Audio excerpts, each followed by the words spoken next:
The courtroom was buzzing with routine cases as people shuffled in and out with their lawyers, the air thick with the weight of anticipation and mild anxiety at the thought of the proceedings ahead. Judge William Harris sat behind the bench, his face stern as ever, reviewing the case files in front of him as the next case was called. And Erica Williams stepped forward. She was dressed in a sharp professional outfit, exuding an air of calm confidence that seemed to make the room pause for a moment. Her presence felt different compared to others who came through the court that day, but Judge Harris didn't think much of it at first. He was more focused on the details of her violation, which he assumed was nothing more than a traffic infraction, just like any other. Erica stood tall in front of the judge, her expression composed, yet there was a sense of urgency that lay beneath her eyes. She had arrived late due to a medical emergency that had come up unexpectedly, and she explained this to the judge in a clear but measured tone. It was not an excuse, but a simple statement of facts. She had been in the middle of a critical surgery, a life-saving operation that couldn't be paused or delayed, and that had caused her to miss the scheduled time to appear in court. Her voice didn't shake, and her eyes remained steady as she spoke, but there was an undertone of frustration. She didn't want to be here at all, but the law was the law, and she had to abide by it. Judge Harris looked at her with a brief glance before flipping through the papers in front of him. He listened intently to her story, but the judge was not moved. He had heard it all before: excuses from those who didn't show up on time and wanted to be let off the hook. He didn't know who this woman was and didn't particularly care. Her claim about a medical emergency seemed like just another way to avoid the fine that was due for being late. In his mind, it was straightforward. The rules applied to everyone regardless of the situation, and there was no room for exceptions. He didn't ask any follow-up questions or dig deeper into her circumstances. Instead, he nodded and without hesitation issued the fine. Erica's heart sank, but she remained silent. Not a word of protest escaped her lips. She wasn't going to argue with him.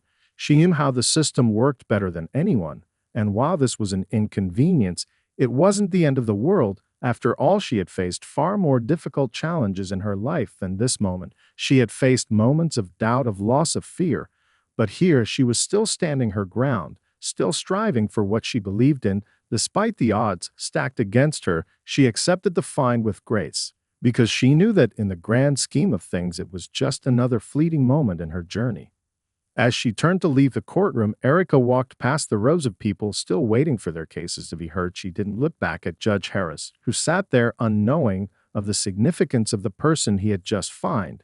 He did not see a renowned surgeon, a woman who had dedicated her life to saving others. He only saw a woman who had arrived late and was held accountable for her actions. That was the end of it, or so he thought. Dr. Erica Williams had never been one to seek the spotlight, preferring to let her work speak for itself.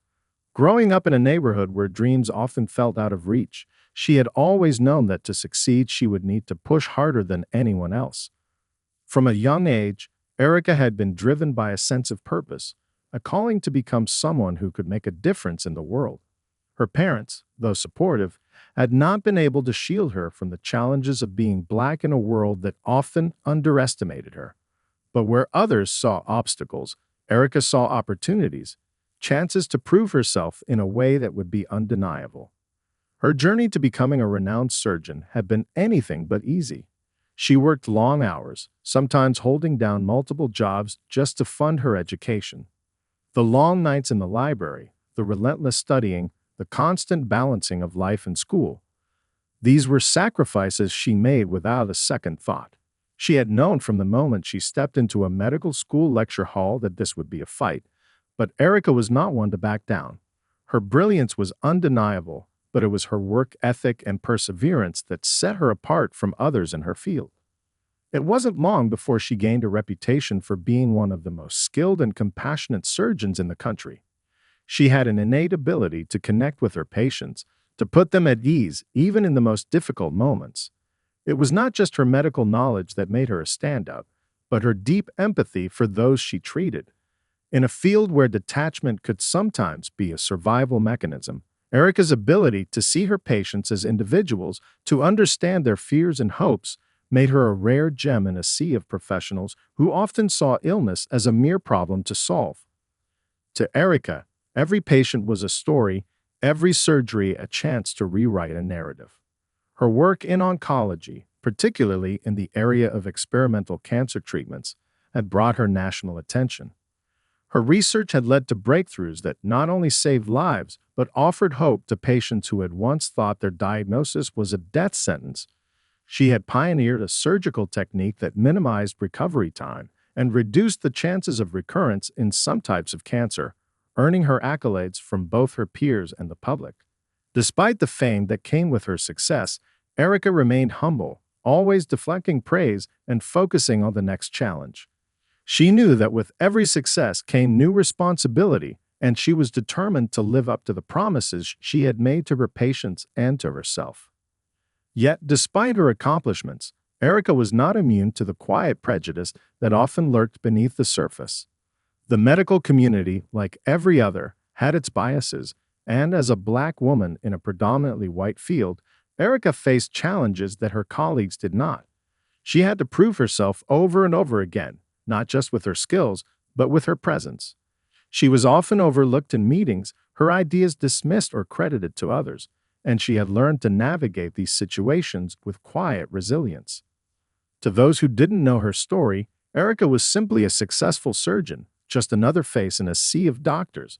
But to those who worked closely with her, who saw the passion in her eyes when she spoke about saving lives, they knew that she was much more than that. She was a force, a woman who had turned her life into a testament to the power of determination and self-belief, a woman whose presence in the world was felt far beyond the operating room. Judge William Harris had always prided himself on being a professional, grounded in the principles of justice. He had spent years working to uphold the law, believing that it was the foundation of fairness in society. For him, the courtroom was a place where impartiality ruled, and every decision was made on the facts at hand. He didn't think much about the people who appeared before him. He simply saw them as individuals involved in a case, no more, no less. And yet, as the days passed after his encounter with Dr. Erica Williams, something about her kept lingering in his mind. There was an odd feeling that perhaps he had missed something, but it wasn't until much later that he would understand the full weight of his decision. It all started on a lazy Saturday morning, when Judge Harris, as part of his usual routine, sat down to read the local news. He scrolled through the stories, his eyes drifting from one headline to another, when something caught his attention, a feature on a pioneering surgery performed by none other than Dr. Erica Williams. The headline boldly declared, "Asterisk local surgeon's breakthrough treatment saves lives, aiming to revolutionize cancer care asterisk." He paused. The name seemed familiar, but it wasn't until he read further that it clicked. The woman he had found in court just days earlier was the same Dr. Williams who had just made national headlines. As he read on, the realization hit him like a wave. Erica Williams wasn't just a doctor. She wasn't just any surgeon. She was a leading oncologist, a trailblazer whose work had already saved countless lives and was now at the forefront of new experimental cancer treatments.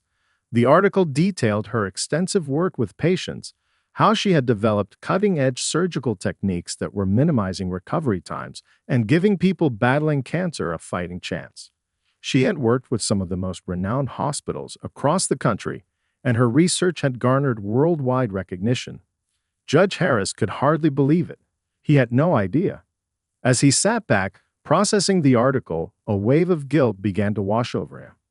The woman he had so dismissively fined was one of the most respected figures in the medical field. He had reduced her to a mere case number, a violation in his docket, without even considering who she was or what she did. Judge Harris began to question his judgment. Had he let his own biases cloud his decision? Had he treated Dr. Williams as just another person, based solely on appearances, rather than recognizing the woman who had spent her life making a real difference in the world? The more he thought about it, the more unsettled he became. He knew that he couldn't change what had happened.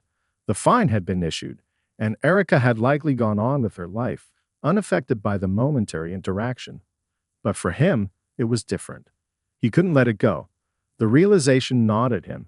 The idea that he might have treated someone who had earned her place in history with so much disdain, simply because he didn't know her story, filled him with regret. Suddenly, he realized something else, that the legal system he worked in, one he had trusted his entire career, might not be as infallible as he once thought. If he could make this kind of mistake with someone as accomplished as Dr. Williams, what about the countless others who had been dismissed, underestimated, or unfairly judged simply because of who they were? The feeling of unease lingered, growing with each passing hour. It was clear to Judge Harris that this was no ordinary case. This wasn't just a simple traffic violation, it was a wake-up call. He couldn't ignore it any longer. He needed to take action. Judge Harris spent the following days in a state of restless reflection. He could not shake the image of Dr. Erica Williams standing in front of him in his courtroom, her calm demeanor hiding the immense weight of who she truly was. The realization that he had issued a fine to one of the most accomplished surgeons in the world, without knowing anything about her, plagued him. It wasn't the fine itself that bothered him. It was the fact that he had made such a quick, judgmental decision without ever considering the person behind the case. He had assumed she was just another defendant in the never-ending stream of cases that came before him. And now he found himself wondering how many others he had dismissed in the same way. The sense of guilt gnawed at him day and night. He couldn't help but replay the courtroom scene over and over in his mind, each time imagining how he might have acted differently if he had known who Dr. Williams truly was. If he had known she wasn't just any woman walking into his courtroom, but a groundbreaking doctor who had dedicated her life to saving others, would he have been so quick to issue that fine? Would he have taken a moment to listen more carefully, to understand her situation instead of dismissing it so easily? Judge Harris was no stranger to difficult decisions. His career had been built on years of experience, on balancing the law with fairness, and on making choices that affected the lives of others. But this case, this particular moment, felt different. He had prided himself on his ability to be impartial, on his commitment to justice. But now he realized how easily it was to fall into the trap of assuming things based on appearances, of letting biases cloud his judgment.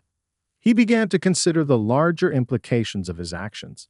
If he had been willing to judge Dr. Williams so quickly, how many others had fallen victim to the same unconscious bias?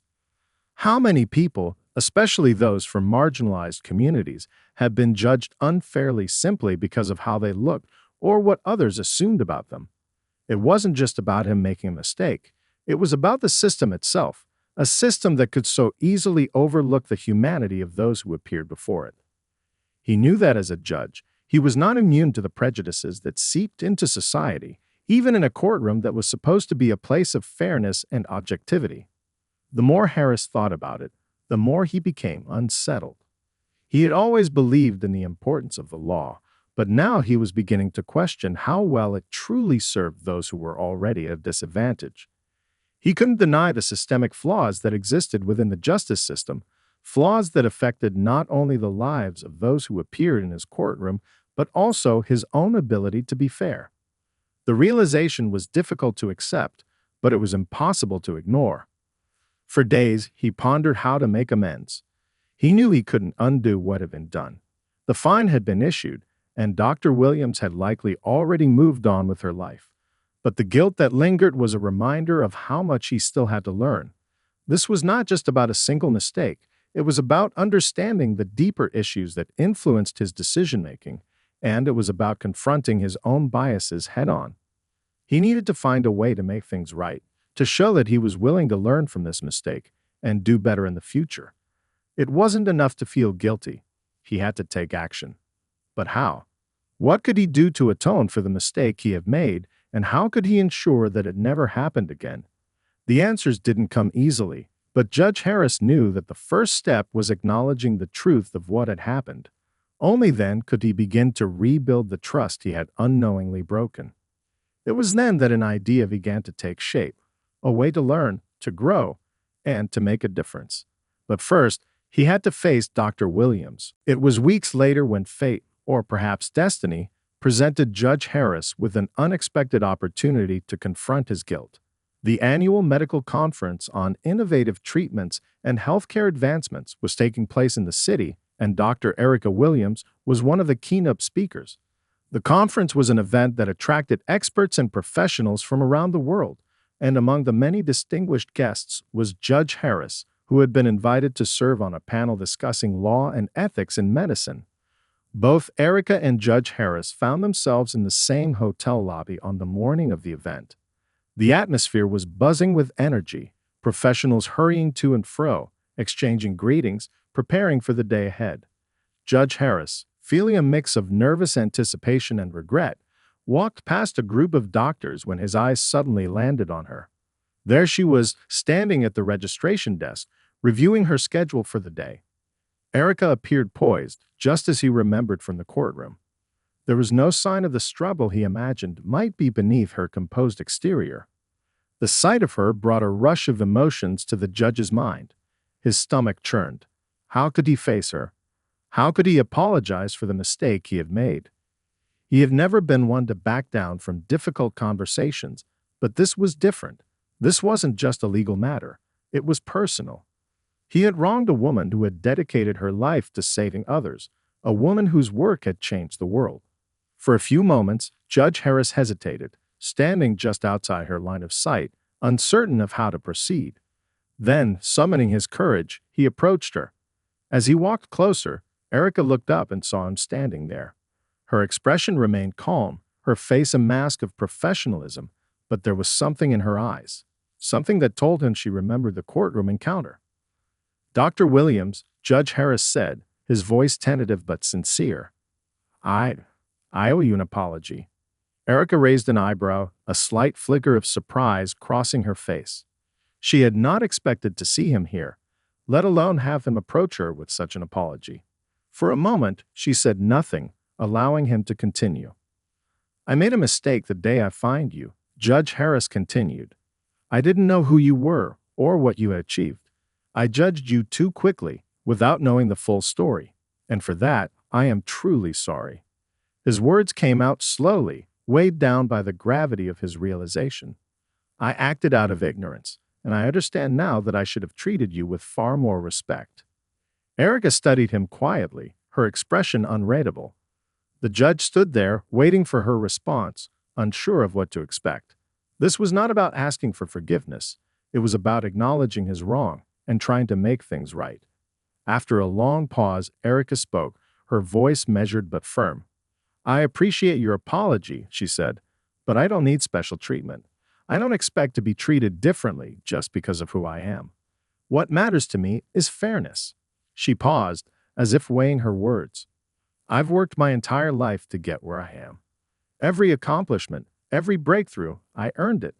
I didn't expect to be given anything, and I don't expect to be treated any differently because of my background or my profession." Her words stung with truth, and Judge Harris felt the weight of her conviction. Erica wasn't looking for recognition. She simply wanted fairness. She didn't want to be seen as an exception, just as she had never wanted to be seen as lesser than anyone else. "I understand," Judge Harris said quietly, the sincerity in his voice undeniable, "and I can promise you I will do better. I will work to make sure that no one else has to feel like they are being judged before their story is truly understood." Erica nodded, her eyes softening just a little. "That's all I ask. Fairness." With that, the two exchanged a brief but meaningful look. The weight of the moment hung between them for a moment longer, and then Erica turned, heading toward the conference hall. Judge Harris stood still for a few moments, watching her walk away. There was no grand reconciliation, no dramatic gesture. But somehow, it felt like a small victory, a beginning of sorts. In that moment, Harris knew that his journey toward understanding was far from over. But this was a start, a step in the right direction. The conversation between Judge Harris and Dr. Erica Williams, brief as it had been, lingered in both their minds long after they parted ways. For Judge Harris, it was a turning point, a moment of self-reflection that marked the beginning of a deeper understanding of the biases that had shaped his decisions. He realized that his position of authority came with a responsibility not only to uphold the law, but to understand the human stories that lay behind every case he encountered. In the weeks following the conference, Judge Harris began making a conscious effort to approach his cases differently. He started paying closer attention to the people standing before him, taking the time to look beyond the surface. He asked questions he hadn't thought to ask before, trying to understand the context of each individual's life. No longer content to make snap judgments based on assumptions or appearances, Harris was determined to learn from his past mistakes. He began attending workshops on unconscious bias, taking courses that focused on understanding systemic inequality, and discussing the intersection of race, class, and justice with colleagues and experts. The more he learned, the more he realized how much there was to change, not just within the court system, but within himself.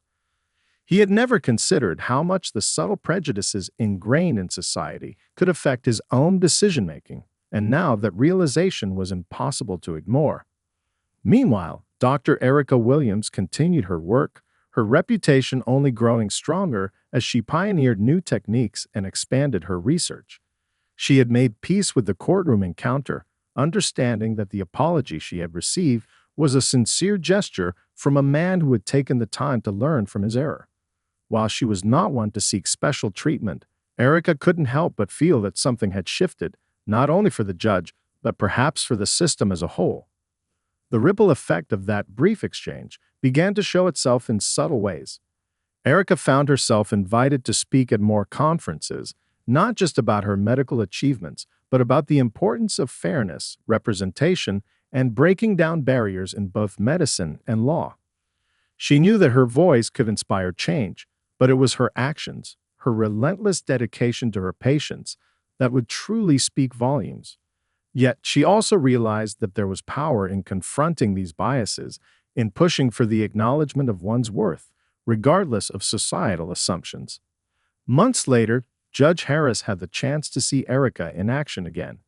This time, he was invited to speak at a panel hosted by a nonprofit organization dedicated to creating a more equitable healthcare system. The topic was justice and medicine, bridging the gap between the law and health. Dr. Williams was one of the featured speakers, and this time, Judge Harris would be in the audience. He had heard her speak before, but this felt different. It felt like an opportunity for him to learn from her directly. As she took the stage, the room fell silent. Erica's presence was magnetic, not just because of her accomplishments, but because of the way she spoke with passion and authority about the need for fairness in healthcare. She didn't just talk about her work. She talked about the people she helped, the families whose lives she had touched. Her words carried weight, and it was clear that this was more than just a professional issue for her. It was a personal one. Erica's speech that day was not just about the groundbreaking medical procedures she had developed or the lives she had saved. She spoke about the unseen struggles, the unacknowledged barriers that many people, especially those from marginalized communities, faced every day. She talked about the need for systemic change, not just in healthcare, but in every system that shaped the lives of individuals. And as she spoke, Judge Harris felt a growing sense of respect and admiration for her, not just as a brilliant surgeon, but as a visionary, someone who had seen the injustices in the world and had dedicated her life to confronting them. After the panel, Erica and Judge Harris shared a brief conversation, not about the courtroom incident, but about the work they were both doing to bridge the gap between justice and healthcare. The dynamic between them had shifted, no longer one of judge and defendant, but of two individuals working toward a common goal, making the world a fairer place for everyone. It was clear that Erica's influence had stretched far beyond the confines of the operating room, and Judge Harris realized that his own journey of growth was far from complete. But the small steps he had taken so far were beginning to make a difference. The ripple of change had started, and for both of them, it was a reminder that even the smallest encounters could spark a transformation. As the months passed, Judge Harris felt a subtle but profound shift within himself. What had begun as an uncomfortable and guilt-ridden realization had slowly blossomed into a deeper understanding of not only his own biases, but the ways in which society's systems were often built to favor those with privilege. His work in the courtroom continued, but now he approached each case with a sense of humility that had previously been absent. He recognized that true justice required more than just interpreting the law. It demanded empathy, awareness, and a willingness to confront uncomfortable truths. The changes weren't always easy. Harris sometimes felt the weight of the biases he had spent his entire career unconsciously reinforcing. But the more he worked to acknowledge them, the clearer it became that real change required a deeper commitment, one that went beyond learning about systemic inequality in abstract terms. It had to be personal. It had to involve actively listening, understanding, and taking responsibility. In parallel, Erica's influence in the medical community had only expanded. After her speech at the conference, she was invited to join advisory panels, to speak at universities, and to consult for various organizations seeking to address healthcare disparities. Her work in the field of oncology was groundbreaking, but it was her commitment to advocating for equity that set her apart. She had always believed that true healing didn't just take place in the operating room. It was about creating environments where people from all walks of life felt seen, heard, and understood. However, despite her professional success, Erica remained grounded. She was fully aware of the barriers that still existed, even for someone as accomplished as herself. She knew that her work was just one small part of a much larger effort to change the narrative around access to healthcare, and she was determined to continue challenging the status quo. The relationship between Harris and Williams had evolved into one of mutual respect. They had met several times since the conference, often in forums that explored the intersections of law, justice, and medicine. Each time, their conversations grew deeper. They no longer spoke only as a judge and a doctor, but as two people united by a common goal, one to break down the barriers that divided people and prevent true equity from being realized. They found that their work complemented each other in ways they hadn't expected. One afternoon, as they sat together in a small, informal meeting after a conference on justice and healthcare, Erica shared a vision that had been brewing in her mind for months. "I think we need to create something together," she said, looking directly at Harris. "Something that connects the legal system with the medical community, something that goes beyond just advocating for fairness. We need a platform that can help train professionals from both fields to understand the intersectionality of race, class, and healthcare in a real way." Harris listened intently, recognizing the importance of her words. "What do you have in mind?" he asked.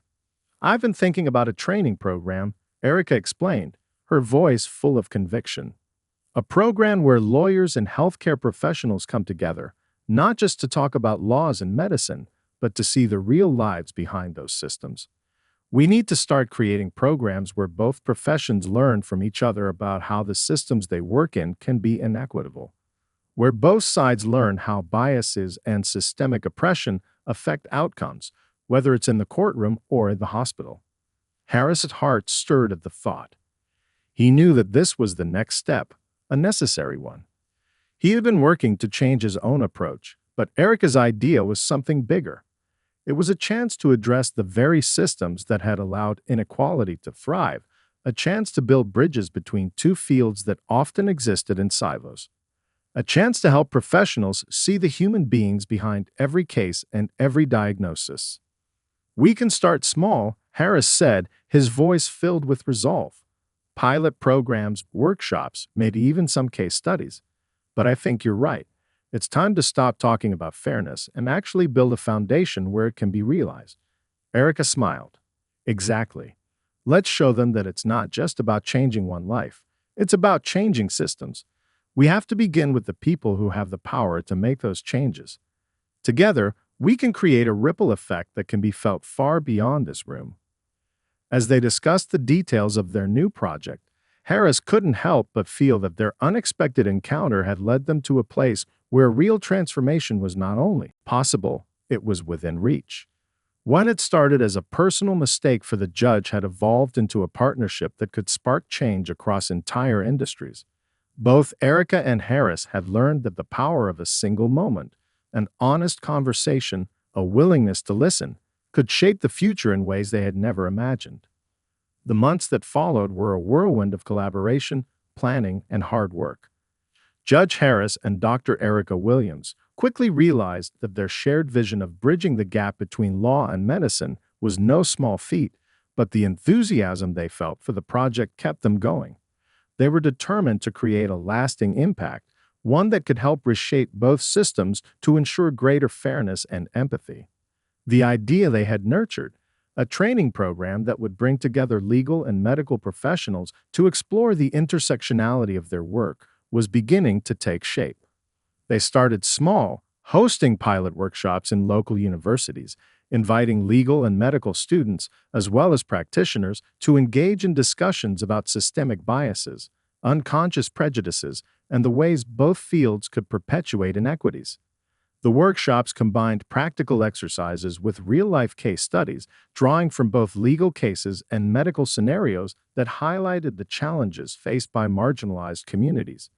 They were not just focused on theory. They encouraged participants to reflect on their own biases and confront the uncomfortable truths that often went unexamined.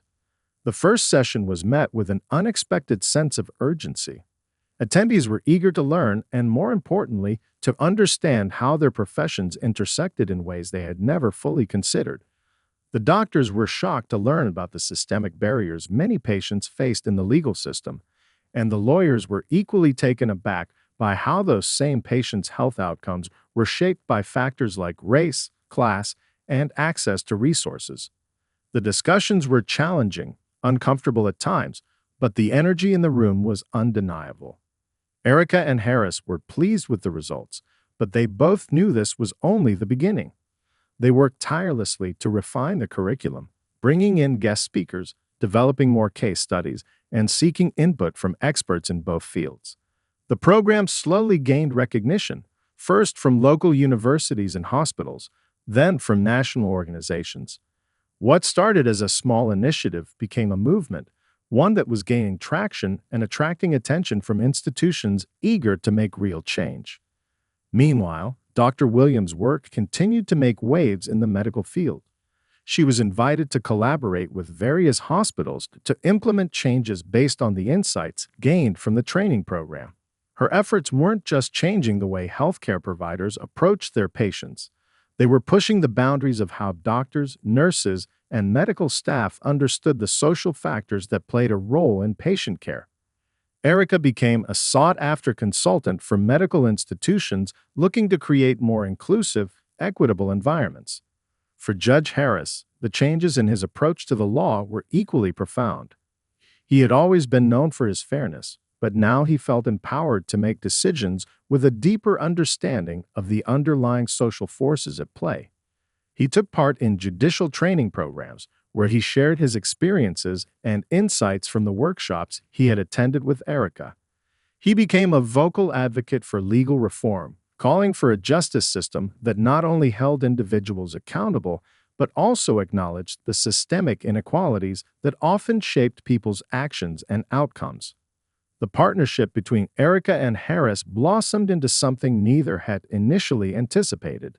They had started with a shared commitment to fairness, but what they had built together was more than just a training program. It was a movement toward a more just and compassionate society. They were helping to foster a culture of awareness and accountability in both the legal and medical fields, empowering professionals to challenge their own biases and to advocate for the change they wished to see in the world. As the training program expanded, Erica and Harris found themselves working side by side with some of the brightest minds in both medicine and law, each of them committed to making a difference. The ripple effect of their work was far-reaching. It touched countless lives, from patients who received better care because of more empathetic doctors, to individuals who were treated more fairly in the courtroom because judges and lawyers had become more attuned to the complexities of their lives. One afternoon, as they sat in a conference room reviewing the progress they had made, Erica turned to Harris and smiled. "I never could have imagined where this would go when we first met," she said. Harris nodded thoughtfully. "Neither could I, but it's clear now what we've built here has the potential to change everything, and it's just the beginning." Their work was far from over, but as they looked ahead to the future, they knew they had created something that could transform both their professions and society as a whole. The foundation of change had been laid, and together they were determined to see it grow, knowing that every small step they took could help build a more equitable and just world for generations to come.